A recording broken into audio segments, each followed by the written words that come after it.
So a couple of years ago, I walked into my office at the Philadelphia Ethical Society, and there, next to the bookcase, was the ghost of Felix Adler. This was the work of member Betsy Lightbourne. Maybe we have a picture of that we can share. It was a bit of fun over a controversy involving our having just rented space to a self-professed psychic, a descendant of the founder of ethical culture, who saw this event advertised and called to complain. They explained that they didn't think Felix would have supported this kind of supernaturalism. And I do think that we'll avoid renting to psychics in the future so that the ghost of Felix can rest. Thanks, Drew. And thank you, Betsy. So today, with Halloween on the horizon, I want to explore the persistence of ghosts. And to be clear, I'm speaking of ghosts in terms of them being not things that exist. So during this talk, when I speak of the term ghosts, I mean a product of the human imagination. Today, I'll start speaking about the cultural omnipresent of ghosts. Then I'll shine a bit of scientific light on the subject. And finally, I'll delve into some of the psychological factors for belief in ghosts. So history, then science, then psychology. Now, according to a 2005 Gallup poll, more than a third of Americans said they believe in ghosts or spirits returning from the dead. A more recent poll indicated that such beliefs are held by 46% of Americans. And in our efforts to grow from superstition to science, it sort of feels like we're going in the wrong direction. There's a bit of a revival of paranormal beliefs. We've been haunted for ghosts since the beginning of recorded history. I mean, they show up in ancient Mesopotamia, Egypt, Rome.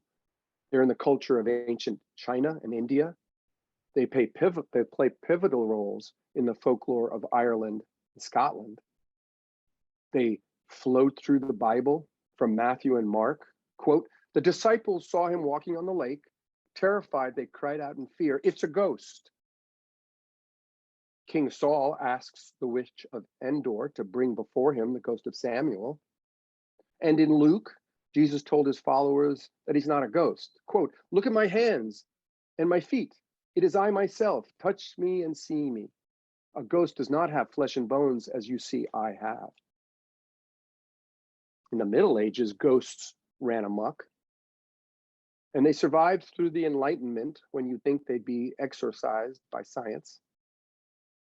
And around the time of the founding of ethical culture, there was a revival of spiritualism in the late 1800s.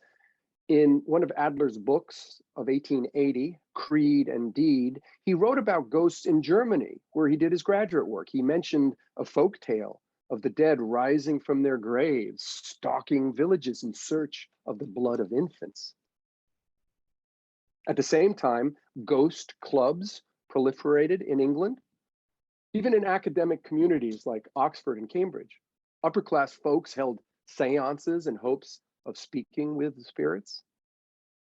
And in 1882, the Society for Psychical Research was founded to carry forth, quote, "formal scientific research of mesmeric, psychical, and spiritualist phenomenon."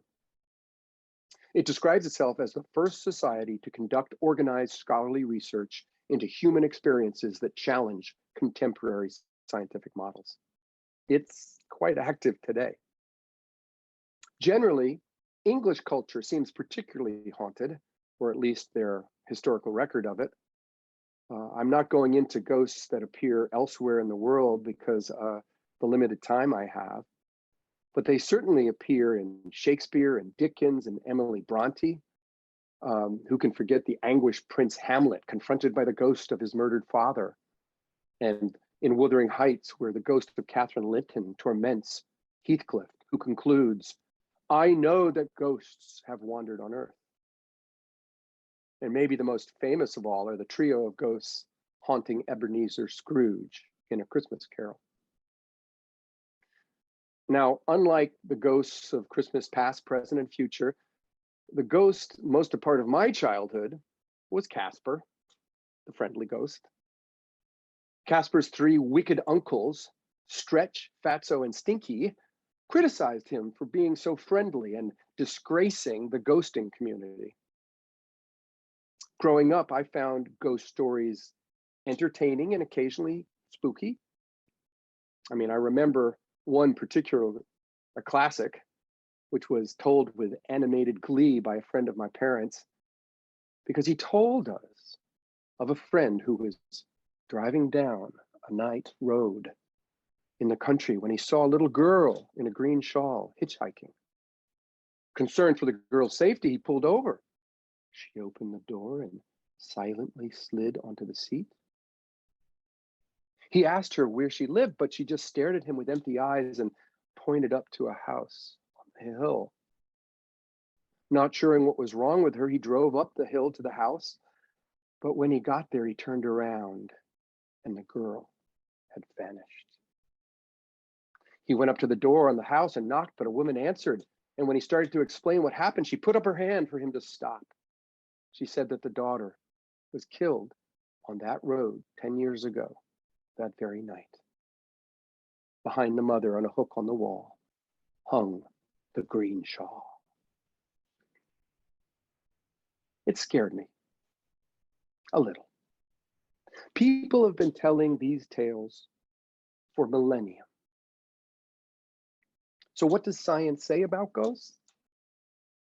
Personally, as a skeptic, I don't advocate pouring scientific resources into trying to disprove the existence of supernatural things. I understand why people founded the Society for Psychical Research, but after 139 years of fruitless research, does it really need to continue? Do claims of ghosts need to be researched? For example, should we support the near-death experience work of Dutch professor Pim van Lommel, who claims that, quote, consciousness can be experienced independently from the body during the period of non-functioning of brain, with the possibility of non-sensory perception. I mean, what do you think of the metaphor that Lommel uses? He says that the frequency waves are to a television what the soul is to the body. He says that waves and souls exist independent of TVs and bodies. It's just that without TVs or bodies, they can't be seen. But the problem with this metaphor is that you can detect frequency waves without a TV. But nothing has convincingly detected bodiless souls. 100 years ago, Scientific American created a committee that included Harry Houdini to investigate psychics. And it found that they couldn't prove that anything like ghosts existed. I love the fact that Houdini joined the committee in part to stop what he considered charlatans from infringing on the magic entertainment industry. And modern era magicians like Penn and Teller and the Amazing Randy continue this tradition of magicians debunking those who claim to speak with ghosts. Today's defenders of science continue to campaign against supernaturalism, like those at the Center for Free Inquiry, or CFI. It strives to discard old superstitions, prejudices, and magical thinking, and embrace facts, evidence, and critical thinking. On their website, they say it's more than whether or not God exists. It's more about whether ghosts roam among us, aliens hover above us, or psychics see within us. While I'm 100% behind CFI's promotion of facts, evidence, and critical thinking, I find it a little depressing to feel that we still need to disprove psychics and deny ghosts. I appreciated CFI publishing Benjamin Radford's article called The Science and Non-Science of Ghosts. Radford points out that a big reason why investigating ghosts is so difficult is the incredibly diverse phenomena associated with ghosts. There's no consensus about the object of investigation. Roger Clark's tome, A Natural History of Ghosts, huge book, offers 9 varieties of spirits: elementals, apparitions, poltergeists, historical ghosts, mental imprint manifestations, death survival ghosts, time slips, ghosts of the living, and haunted inanimate objects. Other authors write about intelligent spirits, shadow people, and residual hauntings. But even in the relatively small community of ghost hunters, people can't agree on what they're hunting. I was a bit disappointed with Mary Roach's book, Spook, subtitled Science Tackles the Afterlife. It's witty, it starts out well, stating, quote, flawed as it is, science remains the most solid God I've got. But when Roach focuses on ghosts, her reliance on science feels less comprehensive and convincing than in her other wonderful books. I fully recommend her writings. Roach and others point out that the most obvious explanation for ghosts is flawed perception. She talked to Barry McCoskey, who is a University of South Carolina sociologist, who said that ghosts are almost always seen under ambiguous circumstances, such as poor lighting, or when people are just waking up or falling asleep, when our senses are not at their peak function. This might explain why so many ghosts are seen in dark castles and abandoned buildings. Yet, to these sites rush so-called researchers with cameras, microphones, dowsing rods, infrared thermometers, Geiger counters, and electromagnetic field detectors, all to validate or disprove haunting claims. Some note that ghost sightings are often experienced when people are at the edges of sleep, especially from when they're waking up from REM cycles, when dreams are most vivid. There's an article by Tiffany Wen, Why Do People Believe in Ghosts? And she discusses sleep paralysis, which is when people are waking and they feel like they can't move. And about 5% of those people, she reports, experience visual and audio hallucinations, including the presence of, quote, monstrous figures. Even Felix Adler, writing well before dream study became popular in the West, explained that, quote, the theory of dreams gave rise to a belief in the continuance of life beyond the grave. He explained that the idea that, quote, sleep and death are twin brothers was to the primitive man more than mere metaphor. In sleep, so also in death, a shade was supposed to go forth, capable of acting and suffering and yearning to return to its former condition. So to Adler, the effect of dreams was to, quote, extend the boundaries of the world of mystery. I don't really have a problem with mystery. It's just that science showed us little. There was one experiment in Roach's book that I found most intriguing, and that was one that sort of said that false images might be caused by sound waves.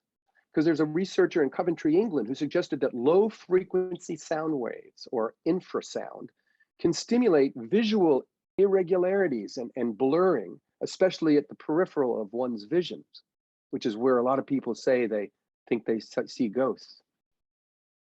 Such experiences can activate flight or fight responses, which affects circulation and can cause us to feel chilled. In one supposedly haunted laboratory, a misaligned exhaust fan created infraround waves that was detectable but not fully audible to the human ear, that one investigator suggested might have caused vibrations in the liquid of the inner ear, triggering hallucinations.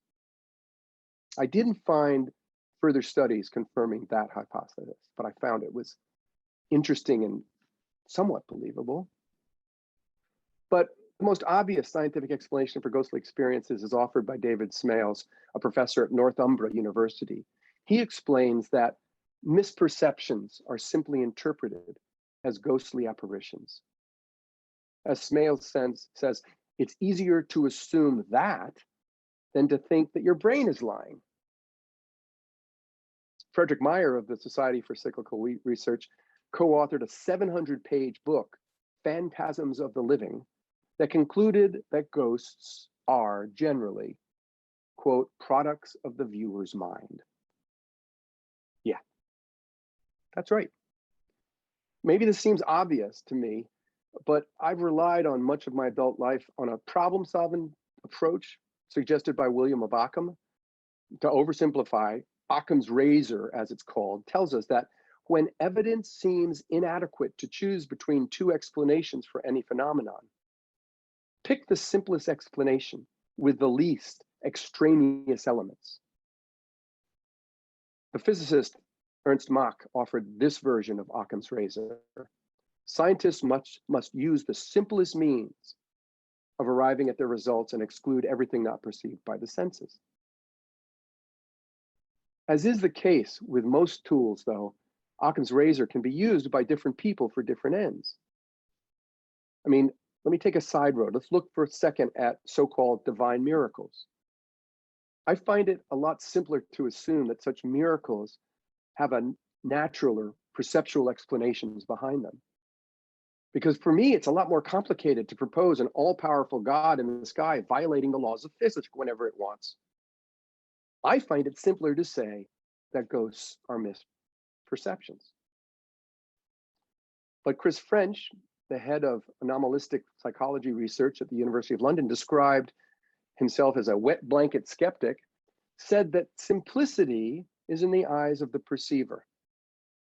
For some, ghosts make sense because their religion assumes a supernatural world. He points out that people who believe in God are more likely to believe in ghosts.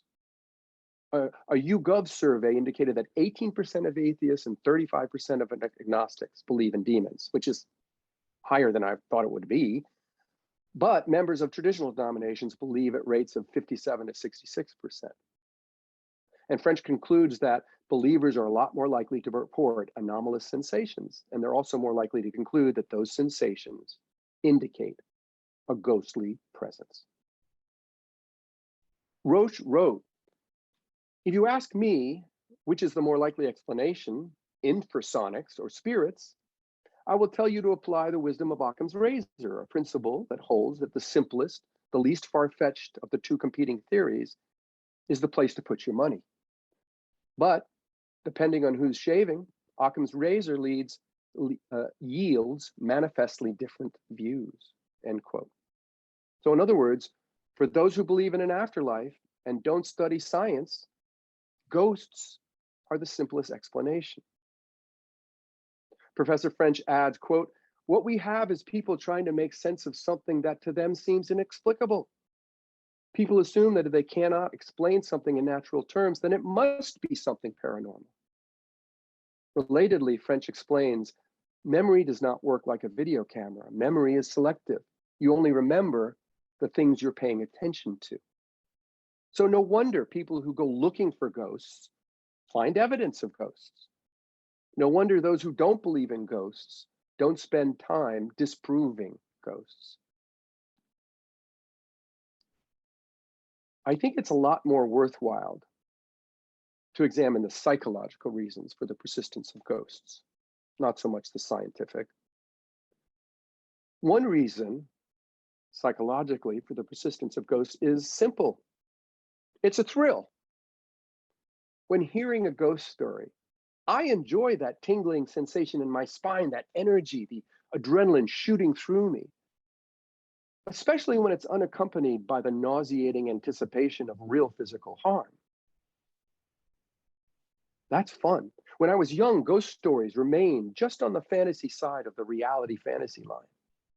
The tingling didn't become overwhelming. The same went for those haunted Halloween nights. The creepy feelings never grew into terror. We put on masks for fun. This was not so for our ancestors, by the way. Supposedly, the tradition of mask wearing began out of a concern for safety. People wanted to hide their identity from malevolent spirits. But today we tell ghost stories and tour haunted houses for amusement. Roach confesses that perhaps she should believe in ghosts, quote, simply because it's more appealing, it's more fun, and more hopeful than not believing. The debunkers, she says, are probably right, but they're no fun to visit a graveyard with. What the hell, I believe in ghosts, end quote. Little tongue in cheek there. In Business Insider, Tanya Lewis writes about what's called legend tripping, which is a form of play acting where folks both gullible and skeptical, entertain the possibility of ghosts just for the thrill of it. Because it's fun, people spend money on ghost tripping. So ghosts persist because it pays. Some make money by perpetuating ghosts, and others make money by debunking them. It's symbiotic. Ghostbusters isn't just a playful film. Professional Ghostbusters exist thanks to the thousands of haunted sites promoted by tourist boards everywhere. The English Tourist Board lists over 10,000 haunted locations in the United Kingdom alone. Closer to home, Eastern State Penitentiary's Halloween nights reap great profits. They advertise count them, 4 haunted houses within their facility, along with 4 themed bars, 3 live interactive performances. What a cash cow. In this way, believers and skeptics support each other. Follow the money. Another important reason for the persistence of ghosts is that we seem to want to ensure justice for the departed. In the folklore of many cultures, if someone is not given a respectful burial, their ghosts haunt the living, demanding proper rites. This is particularly common for sailors lost at sea. In Mesopotamia, the spirits of the deceased, known as giddims, return if their passage to the underworld was not accompanied by appropriate rituals. In Egypt, the spirits of the deceased return with God's blessing in order to demand proper rites previously ignored. And then there are tales of murdered people seeking justice.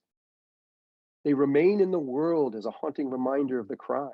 I mean, there's one legend that comes from Kemper Hall in Kenosha, Wisconsin, which was the location of Betsy's now defunct high school. It's now a park and rec site. As the story goes, a mean nun was decapitated after being pushed down the stairs by vengeful students. And some say that an image of a headless woman appears sometimes in the window of the Kemper Hall Tower. Other spirits actively seek retribution. In Kenya, the spirits of murdered people haunt their killer until they confess to their crime. A Russian folktale tells of a woman who was drowned, perhaps by her husband, who returns to lure men to their death in water. Only avenged can she then go to her final resting place. Peral Segal, a book critic for the New York Times, comments on how often ghosts are used in literature to assure justice. Shakespeare wrote of this in Macbeth, where Banquo haunts his murderer. In Hawthorne's The House of Seven Gables, the Pyncheon family is cursed for the murder of the previous owner of the house that they seized illegitimately. Segal extends her analysis to the literature of contemporary writers, many of whom use ghosts to attack broader systems of social injustice, such as slavery, Jim Crow, mass incarceration. Segal writes that the ghost story is far from obsolescent, and today is, quote, a vessel for the collective terror and guilt for the unspeakable. It alters to fit our fears. It understands us, how strenuously we run from the past, but always expect it to catch up to us. We wait for the reckoning with dread and longing, end quote. There's a whole nother talk I want to give about the ghost of critical race theory. Sorry, back to today.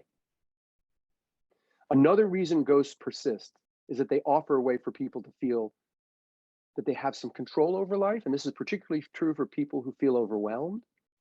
Tanya Lewis wrote about how in a world where random things happen, it's scary. And folklore about ghosts conveniently offer both ghostly explanations for previously assumed random events, as well as advice on how to control ghosts. I mean, for me, the most universal rule is that you violate at your peril, is that if you're with friends in a scary moment, never go off by yourself. I've heard this works if you keeps you safe from ghosts and other monsters, right?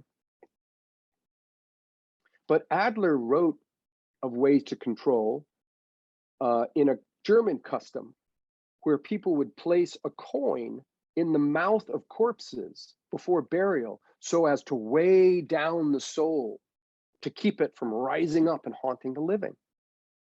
Element of control. He writes about how people try to appease ghosts by offering them food in northeastern India. He wrote about people offering food for the deceased, saying, quote, "Take and eat. Heretofore you have eaten and drunk with us. You can do so no more. You were one of us. You can be so no longer. We come no more to you. Come you not to us."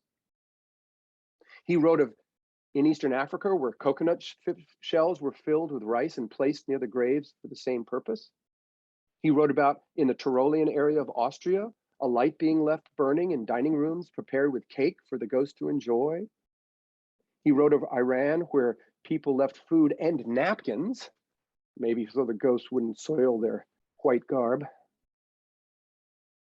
Another type of control flows from what ghosts imply: an afterlife. It denies death absolute power over us.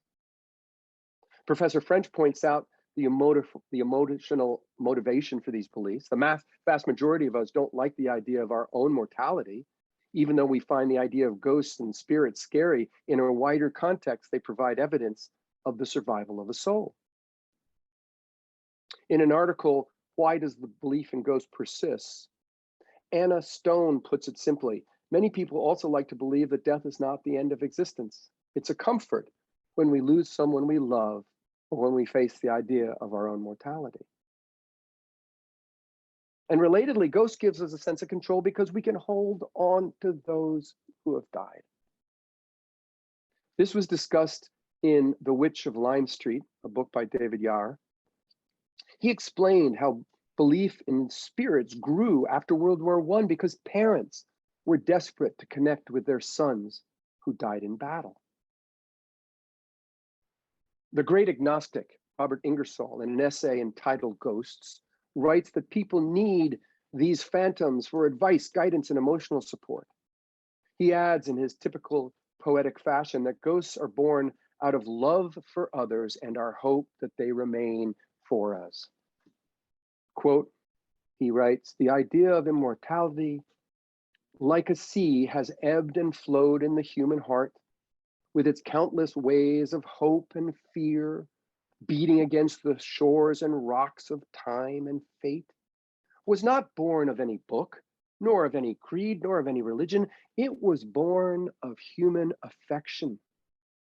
It will continue to ebb and flow beneath the mists and clouds of doubt and darkness, as long as love kisses the lips of death. It is the rainbow, hope shining upon the tears of grief."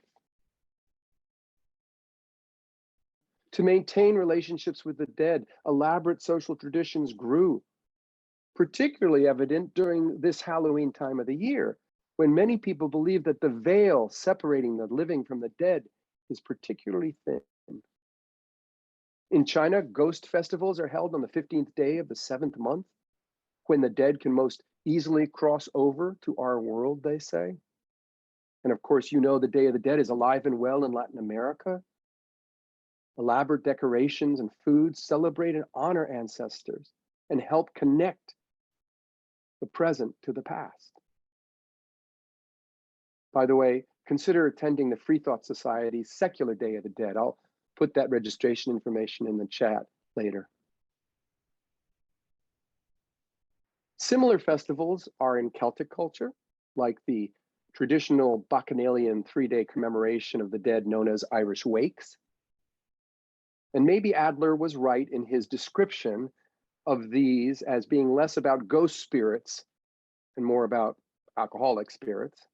He writes, "After the first outbreaks of grief have subsided, meat and drink are brought in, chiefly the latter, and what is at first intended as a parting entertainment to the dead often ends in the boisterous excesses of the living. Cheers." The psychological reasons for ghosts are many. They thrill, they pay, they can give us a sense of control, they can serve justice, and they can connect us to those we've lost. And in all these cases, I mean, these are reasons for the belief in ghosts. Now, to conclude, I don't believe in ghosts. I don't mean to mock those who do. There's a high percentage of them. And maybe I've crossed that line too much. But we live in a world threatened by irrationality. Now, it's not the irrationality of ghosts that worries me. It's the irrationality of denying climate change, denying COVID protocols, denying systemic racism, denying the legitimacy of elections. If disproving ghosts bolsters clear-headed rationality about other matters, then by all means, let the ghost busting continue.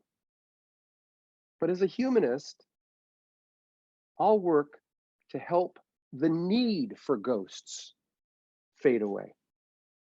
I'll work to answer our deep yearning for human connection with those dead and gone by honoring those relationships and by remembering the best in the lives of others no longer with us. Perhaps we'd feel less haunted if we more effectively manifest the ideals of the dead we most admire. Let's lift up the wisdom and love we received from the departed. Maybe their spirits will return, not as ghosts, but will return in the work we do to make the world a better place. I'll end today with some words of Felix Adler. Not a ghost, not a saint. We don't have either in ethical culture. He's just a person who tried to live a more ethical life. He said, "The dead are not dead if we have loved them truly.